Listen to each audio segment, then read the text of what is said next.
6 ito ng umaga, pero pagmasdan mo ang nilikha ng ating Panginoon, mapapasambit ka na, thank you Lord, God is amazing, napakagandang nilikha ng ating Panginoon. Maging ang mga halaman, mga kasiswang, napaka-healthy nila.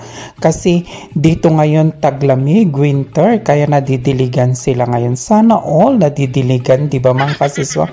Buti pa ang mga halaman sa kalsada nadidiligan. Ako tuyong-tuyo na, mga kasiswang. Walang nagdidilig at di nadidiligan, mga kasiswang. Pagkadating namin sa Bata, mga kasiswang, di na kami nagpatumpik-tumpik pa.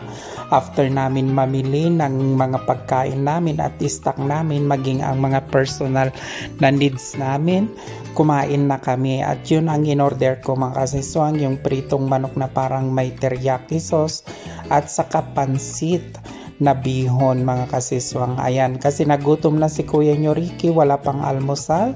At syempre dahil payday ngayon, sahod day at saka biyernes, kaya namili si Kuya Ricky at namasyal konti sa Bata kung saan ako dati nagtrabaho, mga kasiswang. After that, mga kasiswang, after naming lumafang, dumiretso na kami sa aking pinagpapagupitan doon sa aking suking barbero sa Pornota Barbershop. O diba? Pangalan pa lang, notang-nota na. Yan ang barbershop na suki ko, mga kasiswang. Pornata ang tawag sa barbershop niya. Ewan ko kung anong ibig sabihin ng Pornata. Mahirap na utin ba yun, mga kasiswang? Hindi, joke lang. Marahil, mga kasiswang, nagtataka kayo bakit sa ibang lahi ako nagpapagupit. Eventually may mga Pilipino o Pinoy barbershop naman dito sa Riyadh, mga kasiswang. Sasagutin ko yan, mga kasiswang. Una sa lahat, kaya sa ibang lahi ako nagpapagupit, mga kasiswang. Una sa lahat ay yung pagtitipid ko. Kasi pag sa Pinoy ka magpagupit, mga kasiswang, ang bayad sa Pinoy ay minsan 35 or 30 riyal. Tapos nahihiya kang di magbigay ng tip, kaya nagiging 35 o kaya 40 riyal. Tapos pag sa ibang lahi naman, mga kasiswang, ang singil lang ng ibang lahi, gaya niyan yung suki ko na yan, na Bangladesh na barbershop, ay 15, mga kasiswang. O diba, kalahati na ang natipid mo. At kung gusto mong magbigay ng tip, mga kasiswang, nagbibigay lang ako ng 5 riyal, kaya nagiging 20 ang aking binabayaran. O diba, mga kasiswang, kalahati yung natipid mo kapag sa ibang lahi.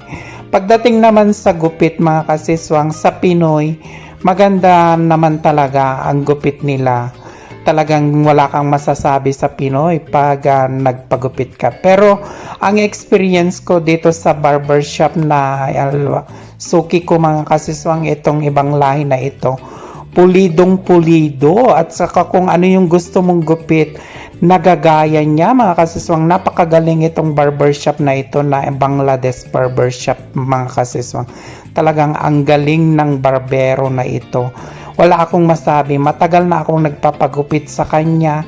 Since dumating ako dito sa Saudi, mga kasiswang, siya na talaga ang pinagpapagupitan ko.